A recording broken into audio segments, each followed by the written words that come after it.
बिस्मिल्लाहिर्रहमानिर्रहीम। नाज़रीन अस्सलाम वालेकुम, मैं हूँ इमरान वसीम। नाज़रीन, दो बड़ी अहम ख़बरें जो इस प्रोग्राम में आपके साथ हम शेयर करने जा रहे हैं, उनमें नाज़रीन एक ख़बर तो साबिक़ वज़ीर आज़म नवाज़ शरीफ से मुतल्लिक़ है और ख़बर नाज़रीन ये है कि वक्त के आर्मी चीफ़ ने दो बातें कहीं, दो मुतालबात कहे, लेकिन नवाज़ शरीफ ने वो दोनों बातें मानने से इनकार कर दिया। अब पाकिस्तान जैसे मुल्क में जहाँ एस्टेब्लिशमेंट जो है वो बहुत ज़्यादा पावरफुल है, तमाम मामलात जो है वो एस्टेब्लिशमेंट की रज़ामंदी के साथ पाकिस्तान में चलाए जाते हैं। यानी पाकिस्तान को कहा जाता है कि यहाँ पे जो डीप स्टेट है वही हुकूमती मामलात को चलाती है, वही हुकूमती मामलात को देखती है। तो ऐसी सूरत हाल में अगर वक्त का आर्मी चीफ़ कोई बात कहे, कोई मुतालबा रखे, बल्कि मुतालबात रखे, तो क्या वो मुतालबात रद्द हो जाएं? ये पाकिस्तान में तसव्वुर है, कोई ये बात मानने के लिए तैयार नहीं होगा। लेकिन नाज़रीन, ऐसा हुआ है। वक्त के आर्मी चीफ़ ने दो बातें कहीं, लेकिन नवाज़ शरीफ ने उन दोनों बातों को रद्द कर दिया। वो दोनों बातें सिरे से मानने से इनकार कर दिया। अब ये मामला है क्या? वो दो बातें क्या थीं? मुतालबात क्या थे? और नवाज़ शरीफ उन्हें मानने के लिए क्यों तैयार नहीं हुए? और दूसरी ख़बर नाज़रीन, वो भी आर्मी चीफ़ से मुतल्लिक़ है, लेकिन ये ख़बर नाज़रीन उनके ख़िलाफ़ बनाई गई साजिश के हवाले से है। अब वो साजिश क्या थी और वो साजिश कैसे बेनकाब हुई है और किसने बेनकाब की है, उसकी तफ़सीलात भी आप नाज़रीन के सामने रखेंगे। लेकिन नाज़रीन, इन दोनों बड़ी ख़बरों से आज के वीडियो लॉग का आगाज़ करने से पहले मैं जब ये प्रोग्राम के लिए ख़बरें तलाश कर रहा था, तो सोशल मीडिया पर नाज़रीन एक ख़बर मेरी नज़रों से गुज़री। पहले वो ख़बर आपके साथ नाज़रीन शेयर कर लेते हैं, और फिर उस ख़बर को पढ़ के जो मेरे अपने दिल के अंदर एक एहसास पैदा हुआ, जो मेरे दिल में या दिमाग में एहसास महरूमी जो है वो पैदा हुई या उसने जन्म लिया, वो मामला भी आपके सामने रखेंगे। ख़बर नाज़रीन ये है कि नाज़क मंडी ता नारोवाल 73 किलोमीटर के मोटरवे मंसूबे पर 36 अरब 81 करोड़ रुपए की ज़ायद से लागत आएगी, और ये नई मोटरवे तामीर करने का जो मंसूबा है, इसकी एक्नेक ने बाकायदा तौर पे मंजूरी दे दी है। और इस मंसूबे के लिए जो 36 अरब और 81 करोड़ रुपए खर्च किए जाएंगे, वो वफाकी और सूबाई हुकूमतें मिल के बर्दाश्त करेंगी। अब नाज़रीन, इस खबरों को पढ़ के मुझे एहसास महरूमी क्यों हुआ? आज इस्लामाबाद से नाज़रीन मैं अपना जो मेरा भाई शहर है अहमदपुर शर्किया, अहमदपुर ईस्ट पहुंचा हूं। अभी नाज़रीन जाके देखें कि जहां हमने नमाज ईद अदा करनी है, मेरा जो शहर है, जो ईदगाह है, उसके सामने गंदे पानी का जोहड़ खड़ा है।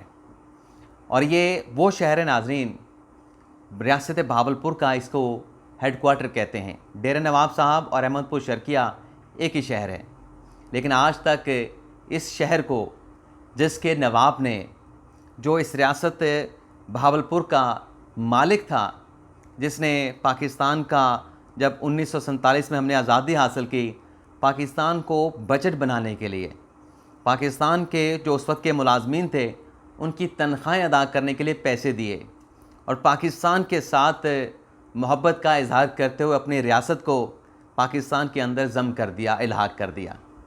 तो ये नाज़रीन वो रियासत भावलपुर का हेडक्वार्टर महरूमियों का शिकार है।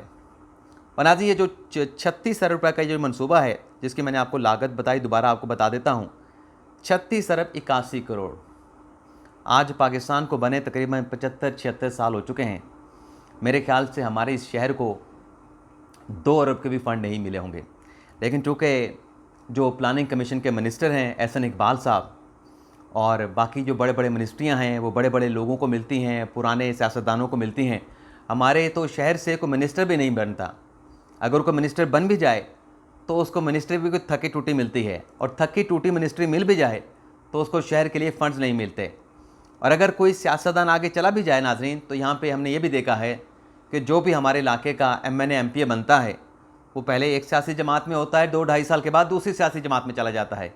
तो ये हमारे खित्ते के साथ जो है, एक तो अपने लोग जो है वो वफ़ादारी नहीं करते, वो अपनी वफ़ादारियाँ अपनी सियासी जमातों के साथ बदलते रहते हैं, कभी एक जमात में कभी दूसरी जमात में।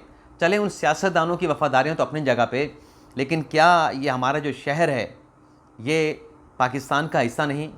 क्या हमारे शहर के अंदर लोगों को जो तालीम की सहूलियात मैसर नहीं, क्या उन्हें ज़ेवर तालीम से आरास्ता करना, मुनासिब सहूलियात फ़राहम करना, इलाज मुआलजे की सहूलत फ़राहम करना, साफ़ सुथरी सड़कें हों, साफ़ सुथरा माहौल हो, सड़कें गंदे पानी के जोहड़ के मनाज़र ना पेश कर रही हों, क्या ये हमारा हक़ नहीं?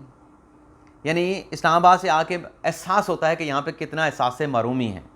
यहाँ के लोग पढ़े लिखे भी नहीं हैं, नहीं मालूम क्या करना है, कैसे करना है, और इस इलाके को आज तक कोई इंडस्ट्री नहीं दी गई कि यहाँ पर इंडस्ट्री हो, लोगों को लोकल सतह के ऊपर जो है वो रोज़गार मिले। लोगों को रोज़गार के लिए दूसरे शहरों में जाना पड़ता है। तो आज आप ये कह लें कि टूटे दिल के साथ, बल्कि वो दिल जो आंसू बहा रहा है उसके साथ ये मैं अपने शहर का मामला आपके सामने रखा है कि हो सकता है कि कोई सुनने वाला इस पे तवज्जो दे।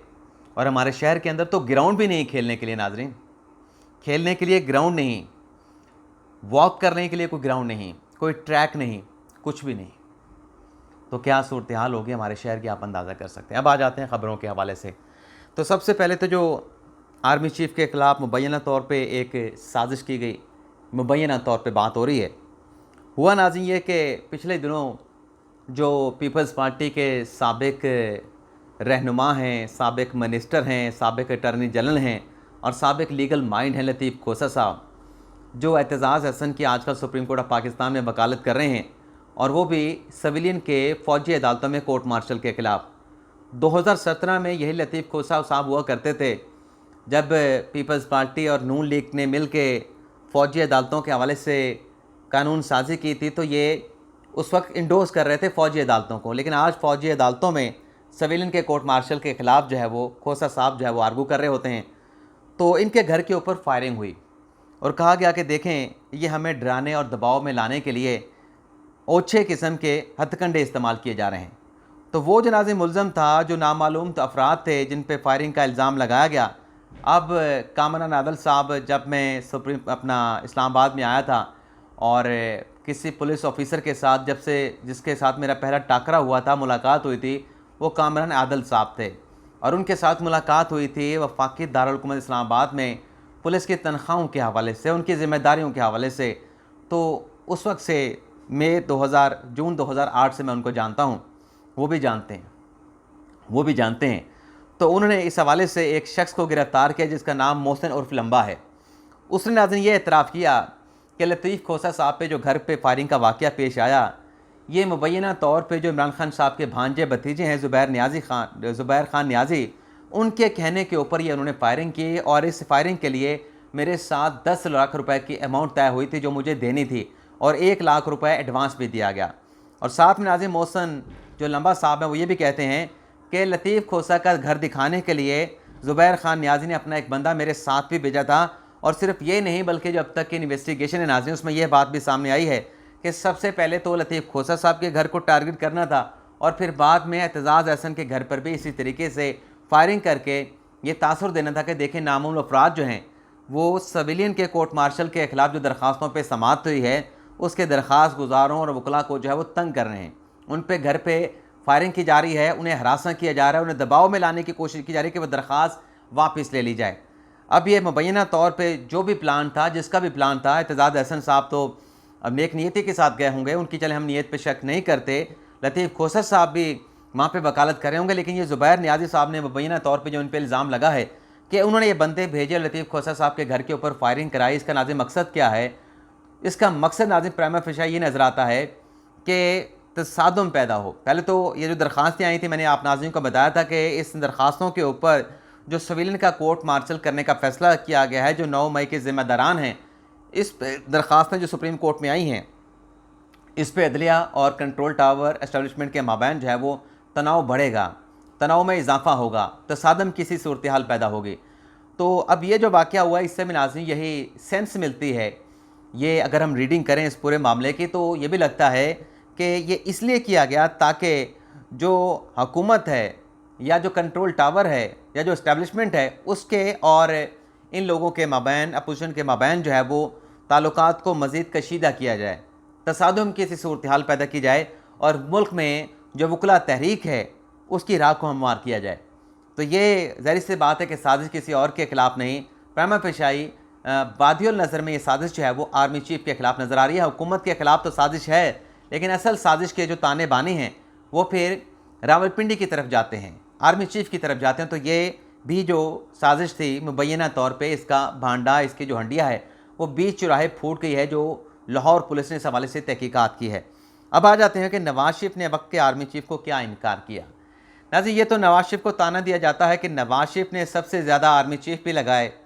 1990 में पहली मरतबा वज़ीर आज़म बने, 1997 में भारी मैंडेट लेके एक मरतबा फिर मुल्क के वज़ीर आज़म बने दूसरी मरतबा, और फिर 2013 में एक मरतबा फिर जो है वो तीसरी मरतबा यानी मुल्क के प्राइम मिनिस्टर ऑफ पाकिस्तान मुंतखब हुए। तो 1993 में 90 के बाद उन्होंने आर्मी चीफ़ लगाया, वहाँ पे आर्मी चीफ़ को चेंज किया, जो पहले से लगे हुए थे उनकी जगह पे नया आर्मी चीफ़ को लेके आए। 97 में भी 2 आर्मी चीफ़ को उन्होंने चेंज किया, और फिर 99 में परवेज़ मुशर्रफ ने उनके खिलाफ कू करके उनकी हुकूमत को चलता किया। 2013 में आए तो राहिल शरीफ साहब के साथ एक्सटेंशन के मामलात के ऊपर इख्तलाफात पैदा हो गए। नवाज शरीफ जो हैं वो एक्सटेंशन नहीं देना चाहते थे, और फिर पनामा आ गया, और पनामे से फिर अकामा निकला, और फिर अकामे से निकला जो है वो ब्लैक लॉ डिक्शनरी, और फिर नवाज शरीफ को जो है उसमें ताहयात जो है वो नाहिल कर दिया गया। ये तो नाज़रीन एक पस मंज़र है। लेकिन नवाज शरीफ के बारे में ये भी है कि वो जिस बात पे डट जाते हैं, यानी 1999 का जब मार्शल लगा तो मार्शल तो लग गया, हुकूमत पे टेक ओवर भी कर लिया गया, फ़ौज आ गई, हुकूमती मामला संभाल लिए। लेकिन नवाज शरीफ को जब अरेस्ट किया गया तो नवाज शरीफ से कहा गया कि आप रिज़ाइन कर दें बतौर प्राइम मिनिस्टर। तो नवाज शरीफ ने रिज़ाइन करने से इनकार कर दिया, और 1993 में भी यही हुआ कि नवाज शरीफ डट गए, उनकी हुकूमत का खात्मा किया गया, 52A का 2B का इस्तेमाल किया गया, लेकिन सुप्रीम कोर्ट में गए और उनकी हुकूमत को बहाल कर दिया गया। और फिर अब नाज़रीन ये हुआ है कि ये जो नवंबर में बड़ी तैनाती होनी थी आर्मी चीफ़ की, आसिम मुनीर शाह साहब को जब आर्मी चीफ़ लगाया गया तो उनकी तैनाती से पहले वक्त के जो आर्मी चीफ़ थे, यानी वक्त के जब ये आर्मी चीफ़ की तैनाती हो रही थी तो वक्त के आर्मी चीफ़ तो जनरल कमर जावेद बाजवा साहब थे। तो इरफान सदीकी साहब ने कुछ अंदर की बातें शेयर की हैं। उन्होंने कहा कि जनरल बाजवा ने ये पैगाम भेजा नवाज शरीफ को, और PDM और तहरीक इंसाफ, यानी ये उनके वकील बने हुए थे PDM के और तहरीक इंसाफ वाले और दीगर जमातों के, जो ये कह रहे थे, हुकूमत पे दबाव डाल रहे थे कि बाजवा साहब को एक और एक्सटेंशन दे दी जाए, और वो आमादा थे जनरल बाजवा को एक और एक्सटेंशन देने के लिए। तो इरफान सदीकी साहब ने कहा कि नवाज शरीफ इस बात पे डट गए कि एक्सटेंशन तो नहीं होगी। सीनियरिटी के अतबार से जो अव्वल नंबर पे आता है, पहले नंबर पे आता है, नवाज शरीफ ने फैसला किया कि उसको आर्मी चीफ बना दिया जाए और किसी को एक्सटेंशन ना दी जाए। एक्सटेंशन का तो चैप्टर जो सफ़ा है उसको फाड़ दिया जाए। एक तो इरफान सदीकी साहब के बकौल नवाज शरीफ ने आर्मी चीफ की कमर जावेद बाजवा की इस बात को मानने से इनकार किया जो वो पैगामात भिजवा रहे थे कि उन्हें एक मरतबा फिर एक्सटेंशन दी जाए। दूसरी फिर बात उन्होंने कही कि फिर नवाज शरीफ को ये भी पैगाम भेजा गया कि चलें ऐसा करें कि जो वो रिकमेंड करते हैं, यानी क्योंकि उस वक्त ये बातें भी हो रही थी कि फ़ौज ने सियासत से अलहदगी का फ़ैसला कर लिया है, सियासत में उनकी कोई इंटरफेरेंस नहीं होगी, तो ऐसा आर्मी चीफ लाया जाए जो इस पॉलिसी को लेके चले। तो इरफान सदीकी साहब की ख़बर के मुताबिक, उनके अंदर की इंफॉर्मेशन के मुताबिक वो ये बता रहे हैं, बल्कि उनके इंकशाफात के मुताबिक पैगाम ये दिया गया कि आप ऐसा करें कि जो रिकमेंड करें army chief general Qamar Javed Bajwa, उसे जो है आप नया आर्मी चीफ लगा दें। तो इरफान सदीकी साहब ने कहा कि ये भी इस मामले के ऊपर जो दबाव आया, ये भी नवाज शरीफ ने मानने से इनकार किया। नवाज शरीफ ने स्टैंड लिया और कहा कि आर्मी चीफ की तकरीर का जो अख्तियार है वो दीगर सियासी जमातों के साथ वज़ीर आज़म पाकिस्तान शहबाज शरीफ इस्तेमाल करेंगे। किसको लगाना है किसको नहीं लगाना, ये अख्तियार वज़ीर आज़म का है, कोई नाम नहीं देगा, किसी का नाम रिकमेंड करने का अख्तियार नहीं। तो ये दो बातें जो उस वक्त के आर्मी चीफ ने की, वज़ीर आज़म से या मुख्तलिफ सोर्सेज से पैगाम भिजवाए, नवाज शरीफ ने इस पर स्टैंड लिया और कहा कि हम ऐसी कोई बात जो है वो नहीं मानेंगे। और फिर इसकी सपोर्ट में इरफान सदीकी साहब ने कहा कि आपको याद होगा कि इस दौरान समरी आ रही है, समरी नहीं आ रही, ऐसी कहानियाँ भी चलती रहीं, लेकिन मियाँ नवाज शरीफ का जो फैसला था वो अटल था कि ना तो एक्सटेंशन देनी है जनरल कमर जावेद बाजवा को और ना ही उनके रिकमेंडी को नया आर्मी चीफ लगाना है। तो ये नाजरीन हमारा आज का वीडियो लॉग। कल बकरीद है, आज जहाँ जहाँ पे ईद उल अज़हा मनाई गई उन तमाम मुसलमानों को मेरी तरफ से बहुत बहुत ईद की मुबारकबाद। और जो कल पाकिस्तान में हमारे साथ ईद उल अज़हा मनाएंगे, बकर ईद मनाएंगे, ईद कुर्बान मनाएंगे, उन्हें एडवांस में ईद कुर्बान की बहुत बहुत मुबारकबाद। कल के लिए भी कुछ खबरें हैं, वो कल आपके साथ शेयर करेंगे। फिलहाल इजाज़त